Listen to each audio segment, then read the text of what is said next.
ऐसे लोग जो पत्थर फेंकते हैं, नुकसान पहुंचाते हैं, इनके घरों के पत्थर निकाले जाएं। एमपी में पत्थरबाजों की खैर नहीं, पत्थरबाजों पर सरकार का बड़ा प्रहार। सख्ती से निपटने की तैयारी में शिवराज सरकार। सरकारी संपत्ति को नुकसान पहुंचाने वालों से होगी वसूली। सरकारी और निजी संपत्ति नुकसान की वसूली विधेयक पेश। गुरुवार को सदन में हो जाएगा विधेयक पास।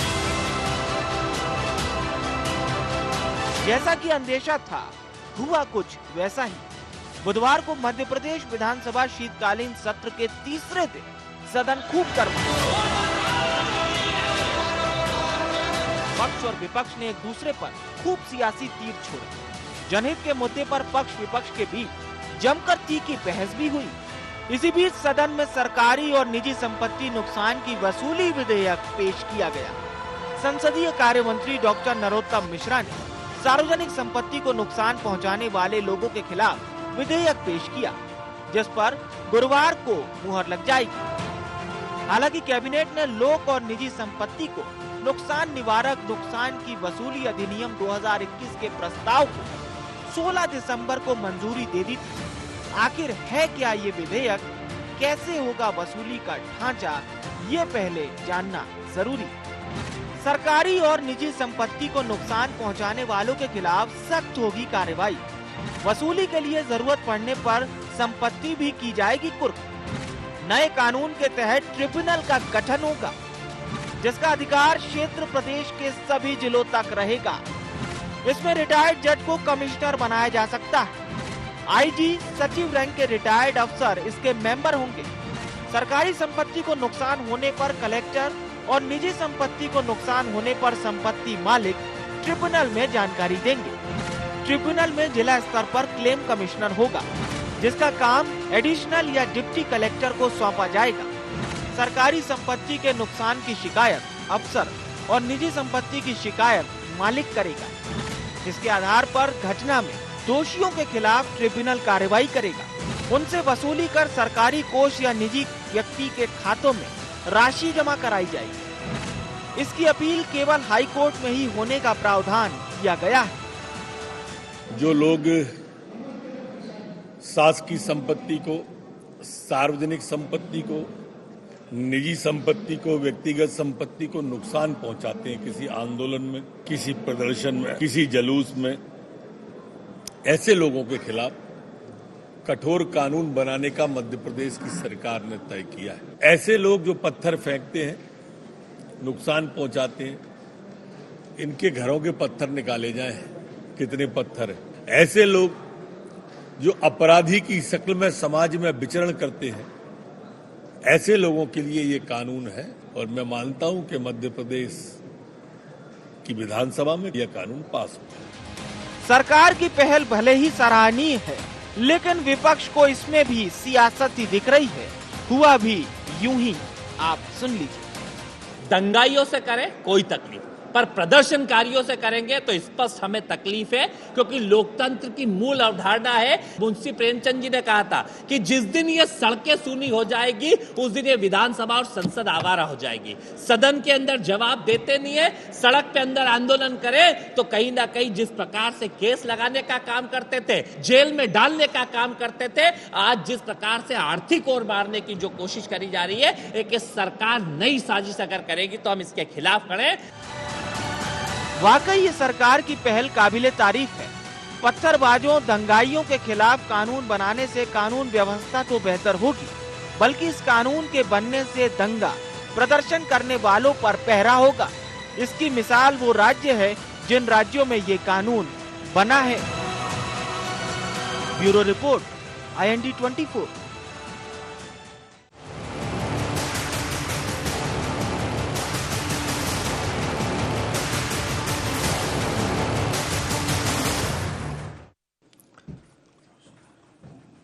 नमस्कार, IND एजेंडा पत्थरबाजों पर पहरा में आपका स्वागत है। मैं हूं आपके साथ नवीन पुरोहित। MP में अब पत्थरबाजों की खैर नहीं। चर्चा को विस्तार देने के पहले IND एजेंडा के मुख्य बिंदुओं की तरफ एक निगाह डालते हैं। पत्थरबाजों की धरपकड़ के लिए कितना कारगर साबित होगा कानून? प्रदेश का लॉ एंड ऑर्डर मजबूत करने सरकार की पहल कितनी कारगर? सरकार का एक्शन क्या अब तोड़ देगा हुड़दंगियों के हौसले? क्यों विपक्ष ने खड़े किए सरकार की कवायद पर सवाल? नमस्कार, इन्हीं सवालों के साथ चर्चा में आप सबका पुनः स्वागत है। आज मध्य प्रदेश के सदन में यूपी की तर्ज पर सरकारी संपत्ति को नुकसान पहुंचाने वालों से वसूली होगी। हालांकि पहले से ही संपत्ति विरूपण अधिनियम है, लेकिन सरकारी और निजी संपत्ति नुकसान की वसूली का विधेयक आज पेश हो गया है और वो कल सदन में पास भी हो जाएगा।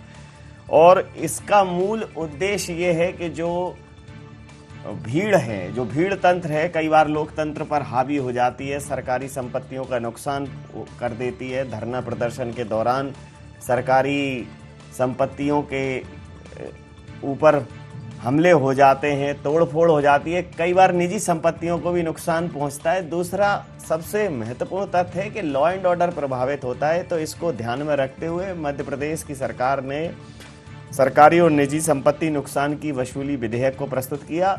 गृह मंत्री नरोत्तम मिश्रा ने कहा कि जहां से पत्थर आएंगे, जिस घर से पत्थर आएंगे उसी घर के पत्थर निकाले जाएंगे। टिट फॉर टैट जैसे को तैसा जवाब देने की स्थिति में दिखी सरकार। कांग्रेस ने हालांकि इसका विरोध किया। इस मुद्दे पर चर्चा करेंगे। आशीष शर्मा जी विधायक हमारे साथ भारतीय जनता पार्टी के मौजूद हैं। सुरेश राजे जी विधायक कांग्रेस के हमारे साथ मौजूद हैं। धर्मेंद्र पैगवार जी वरिष्ठ पत्रकार हमारे साथ हैं। सीधा सवाल आशीष जी, कांग्रेस कह रही है आप हिटलर शाही संस्कृति पर आमादा हैं, जहां से पत्थर आएंगे वहीं के पत्थर निकाले जाएंगे। एक भय का माहौल बनाने की कोशिश कर रहे हैं। बड़ा दुख होता है वही लोग इस बात पर सवाल खड़े कर रहे हैं जिन्होंने अपनी सरकार के दौरान माफिया के नाम पर लोगों की करोड़ों की बिल्डिंगें जमींदोज कर दी, जिन्होंने माफिया का डर बताकर कई निर्दोष लोगों को सलाखों के पीछे पहुंचा दिया। जहां तक बात है मध्य प्रदेश की कानून व्यवस्था की स्थिति को सुधारने की, तो ऐसा पहली बार नहीं हो रहा है। इससे पहले भी मध्य प्रदेश में बड़े बड़े अपराधियों की, गुंडों की, माफियाओं की न सिर्फ संपत्ति को विरूपित किया गया है बल्कि उनके खिलाफ कठोरतम कार्रवाई की गई है। जहां तक बात है एक अच्छे राज्य की, तो उसके लिए शांति की स्थापना भी परम आवश्यक होता है। कई बार आंदोलनों के दौरान संगठित भीड़ शासकीय संपत्ति, निजी मकानों को भी चोट पहुंचाती है, उन्हें समाप्त करती है। इसलिए इस दिशा में ये एक कठोर कानून मध्य प्रदेश में मांग की जा रही थी और आज मध्य प्रदेश की विधानसभा ने इस कानून को अमली जामा पहना दिया है। इसलिए मैं कह सकता हूं कि इस तरह की संगठित घटनाओं पर आने वाले समय में रोक लगेगी इस तरह के कठोर कानून के बनने के बाद। और ये एक सरकार का अच्छा कदम है, इसका सबको स्वागत करना चाहिए। डरना उन लोगों को चाहिए जो इस तरह की घटनाओं को अंजाम देते हैं। जी सुरेश जी, माफिया को ध्वस्त करने की आड़ में जो है राजनीतिक द्वेष से भरपूर कार्रवाई की गई। आपके कार्यकाल में ये आरोप आशीष जी समक्ष लगा रहे हैं और कह रहे हैं कि ये तो लॉ एंड ऑर्डर को मेंटेन करने की जरूरत है, अभी भी कार्रवाई तो करते ही हैं, लेकिन अब उसको एक कानूनी जामा पहना के एक विधेयक के अंतर्गत उसको ला रहे हैं, तो कांग्रेस को क्यों दिक्कत है? देखिए, कांग्रेस को इस पे दिक्कत नहीं है कि ये विधेयक क्यों लाए। अभी जैसा आशीष जी ने कहा, पत्थरबाजों की तुलना और वो माफिया, ये यहीं से ये मामला समझ में आता है। तीसरा शब्द बोला अभी आशीष जी ने कि जब आंदोलन के दौरान भीड़ बेकाबू हो जाती है, तो ये तो सीधा सीधा इनके सामने अभी इनके वाक्यों से ही उद्गित होता है कि मतलब जो जन आंदोलन करने की मूल धारणा है, मूल आजादी है, उसको छीनना चाहते हैं। जहां तक पत्थरबाजों का सवाल है, मुझे नहीं लगता प्रदेश में कोई बहुत बड़ी इस तरह की, हमारे प्रदेश में इस तरह का कोई माहौल है कि पत्थरबाजी की बड़ी घटनाएं होती हों। आंदोलन के दौरान आज जो भारतीय जनता पार्टी सत्ता तक पहुंची है, मैं आपसे पूछना चाहता हूं आशीष जी से, आपके माध्यम से, वो कैसे पहुंची है? आंदोलन कर करके यहां तक पहुंची है ना। अब चूंकि आने वाला समय चुनावी है, अब देखिए पुरोहित जी, इसमें दो चीजें बड़ी साफ नजर आ रही हैं। पत्थरबाजी हुई, पत्थरबाजों पर कार्रवाई हुई, तो कैसे तय होगा पत्थरबाजों के साथ अन्य लोगों को जो निर्दोष है, जो वहां है ही नहीं, वो अपना दोष सिद्ध, अब निर्दोष अपने आप को कैसे सिद्ध करेंगे? ये तो वही बात हो गई, जो कानून ने लिख दिया, जो पकड़ा उसने पुलिस ने 4 डंडे मारे, उसने कहा मेरे साथ तो सुरेश राजे भी था। तो अब आपको सिद्ध करना पड़ेगा कि आप कहां थे, कैसे थे। देखिए इसमें कोई दिक्कत नहीं, ये बहुत अच्छी बात है, सरकारी संपत्ति को नुकसान नहीं होना चाहिए, सार्वजनिक संपत्ति के साथ साथ निजी संपत्ति को भी नुकसान नहीं होना चाहिए। लेकिन उसके लिए क्या ये पत्थरबाजी का नाम देके जिस तरह का कानून ला रहे हैं, ये हमें नहीं लगता ये डराने और धमकाने की राजनीति है। कानून तो पहले से मौजूद है और सिर्फ उस कानून का पालन कैसे करा रहे हो, ये इस बात पे हमारी इच्छा शक्ति के ऊपर निर्भर करता है। मुझे नहीं लगता यो इस तरह के कानून से, मैं तो कह रहा हूं आज जो बना रहे हैं ना, जो समर्थन कर रहे हैं उस दल में बैठ के, उन्हीं को दिक्कत होगी आगे चल के, वही कहेंगे कि साहब क्या करें, दल में थे तो बोल नहीं पाए। इसलिए हमारा ऐसा मानना है कि जो बात अभी कही कि पत्थरबाजों के घर से पत्थर ढूंढे जाएंगे, अरे भैया जब अपन तो अभी भी तो पुलिस को अधिकार है कि नहीं है किसी के घर तलाशी लेने का, कि नहीं है। इस कानून में क्या नया हो जाएगा। मैं तो कह रहा हूं ना, अगर हमें राजनीतिक द्वेष भावना से काम करना है और किसी के घर पुलिस जाएगी और वो कह देगी इसके घर पत्थर मिले, तो वो निर्दोष कैसे अपने आप को सिद्ध करेगा कि साहब मेरे घर में पत्थर नहीं है। गरीब के यहाँ सीसीटीवी कैमरे नहीं होते।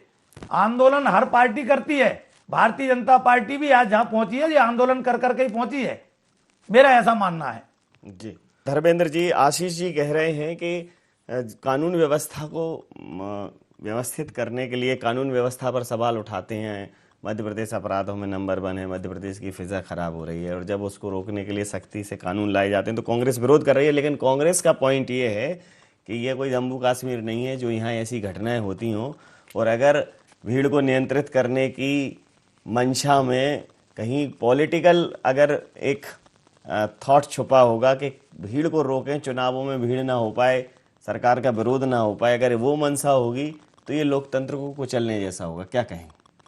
देखिए, एक पत्रकार के तौर पर मैंने इस कानून को जितना पढ़ा है, अभी जब कैबिनेट ने एक अध्यादेश लाए ये लोग, उसके बाद अभी आज विधेयक पेश किया है, इसमें पत्थरबाज शब्द जो है, ये शब्द जरूर लेकिन लुभावना शब्द है, और पत्थरबाज मध्य प्रदेश में नहीं है, पत्थरबाज कश्मीरी शब्द है।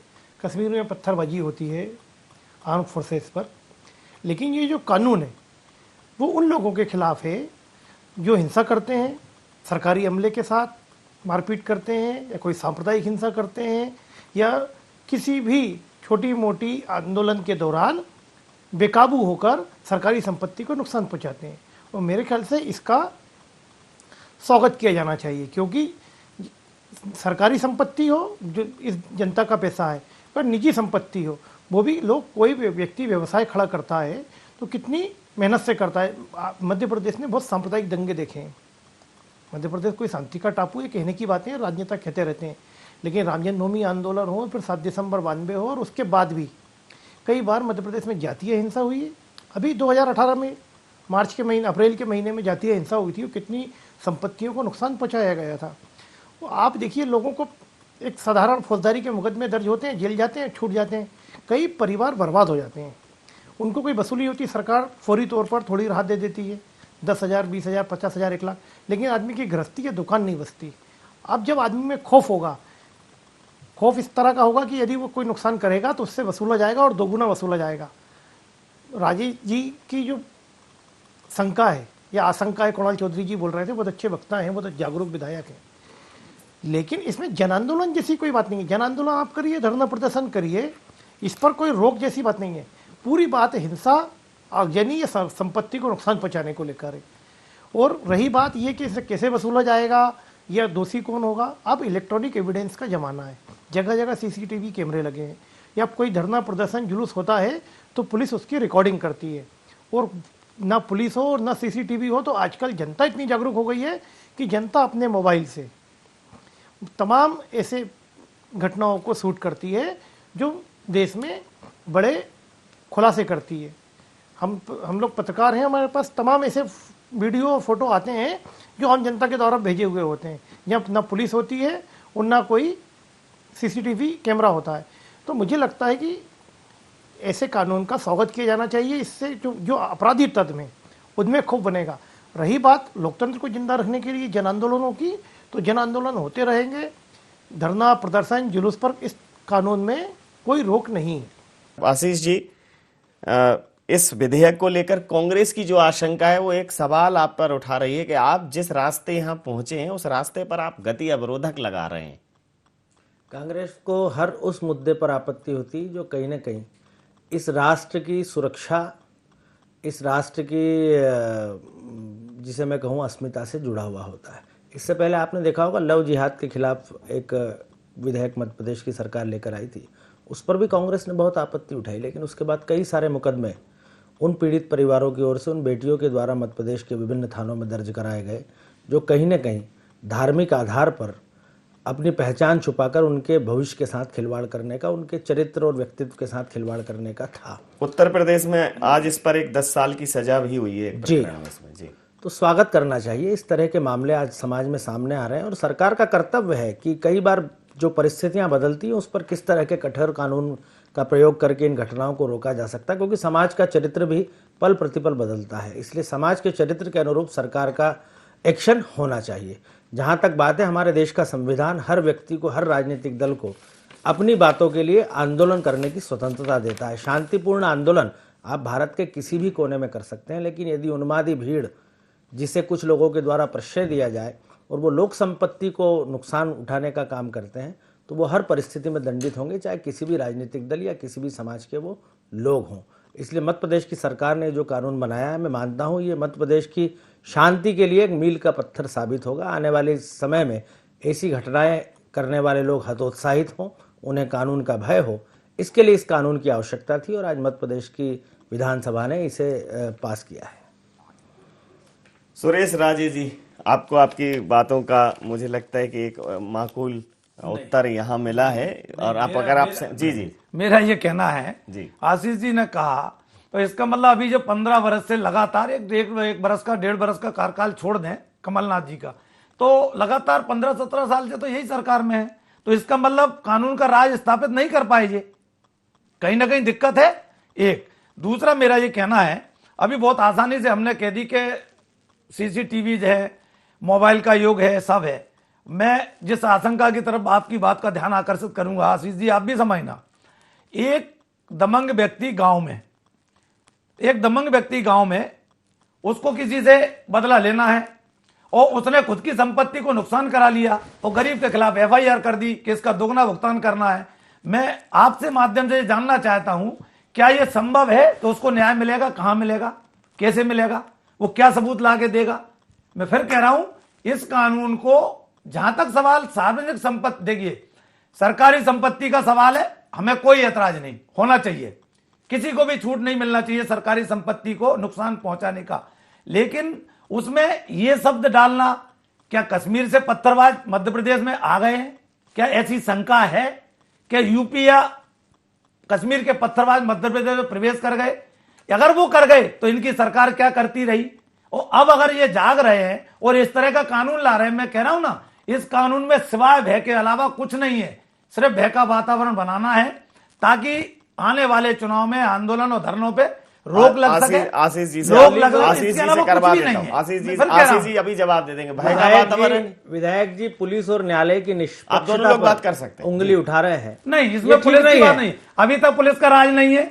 मुझे एक बात बताइए, मैं पहले ही कह चुका हूं कि समय काल और परिस्थिति के अनुसार सरकार को कानून बनाने पड़ते हैं। तो अभी क्या समय काल बदल गया साहब? आपकी सरकार है, पूरे भारत 15 साल से आप लगातार पूरे भारत में जिस भारत की सरकार भी आपके हाथों में है अभी। हाँ, तो बना रहे ना कानून, है ना, हमने कई सारे कठोर कानून बनाए आपके हाथ और उसका परिणाम आज निकल कर सामने आ रहा है। क्या परिणाम? हमें हिंसा को रोकना है, हमें हिंसा को रोकना है। सामने निकल के आया। अगर आपने कहा कि जांच करते हैं, तो मैं कह रहा हूं पुलवामा, आज जम्मू कश्मीर में शांति है, ये परिणाम निकलकर सामने आया है। आज पत्थरबाजी बंद हो गई जम्मू कश्मीर में। मैं आपकी बात से सहमत भी हुआ, बहुत अच्छी बात है, हम भी चाहते हैं कश्मीर में शांति रहे। उत्तर प्रदेश जैसे राज्य में कठोर कानून बने, आज उस तरह की घटनाओं में कमी आ गई है। नहीं, शांति रहे। मेरा जी हम सबका प्रयास ये होना चाहिए कि समाज को तोड़ने वाले राष्ट्र विरोधी तत्व जितने भी हैं, हमारी वो हमेशा कमजोर है। चलिए, वो हमेशा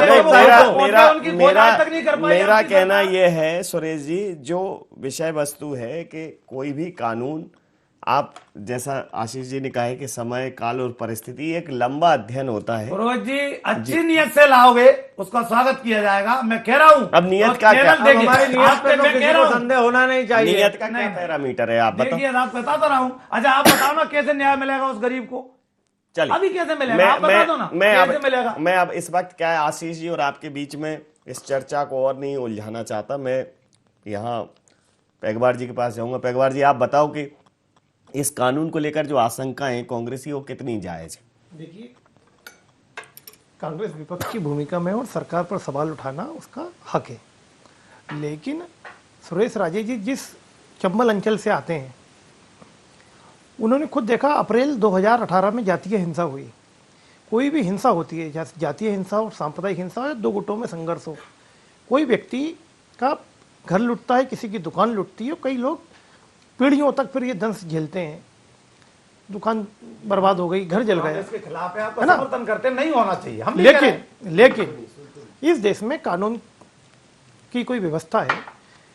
कोई हाई कोर्ट का जज, इसकी एक कमेटी बनेगी, उस हाई कोर्ट का जज उसका अध्यक्ष होगा, एक कमिश्नर होगा, ट्रिब्यूनल होगा, और ट्रिब्यूनल में कोई आईपीएस अधिकारी होगा, और पुलिस भी कोई भी अपराध हो, कोई दबंग कह देगा कि इसने जला दिया और इसने मार दिया, तो ऐसा नहीं होता। पुलिस साक्ष्यों के आधार पर ही कार्रवाई होती है। और इस देश में ऐसे हजारों उदाहरण हैं कि झूठी शिकायत पर भी कार्रवाई करने वाले के खिलाफ। एक सर ये जो मुख्य जो पंक्तियां हैं कि नए कानून के तहत ट्रिब्यूनल का जो गठन है वो सभी जिलों तक रहेगा उसका अधिकार क्षेत्र, रिटायर्ड जज उसमें कमिश्नर संभवतः होंगे, आईजी या सचिव रैंक के रिटायर्ड अफसर उसमें मेंबर होंगे, और निजी संपत्ति को नुकसान होने पर संपत्ति मालिक और सरकारी संपत्ति को नुकसान होने पर कलेक्टर उसमें अपील करेगा। मतलब वो एकदम ऐसा नहीं है कि इम्पोज कर दिया जाए, सुनवाई का प्रावधान। सुनवाई होगी, साक्ष्यों पर बात होगी, जो फैक्ट आएंगे, जो फिगर आएंगे, उसके आधार पर कार्रवाई होगी, जैसा कि अदालती कार्रवाई होती है। अदालत भी साक्ष्यों के आधार पर ही कार्रवाई करती है।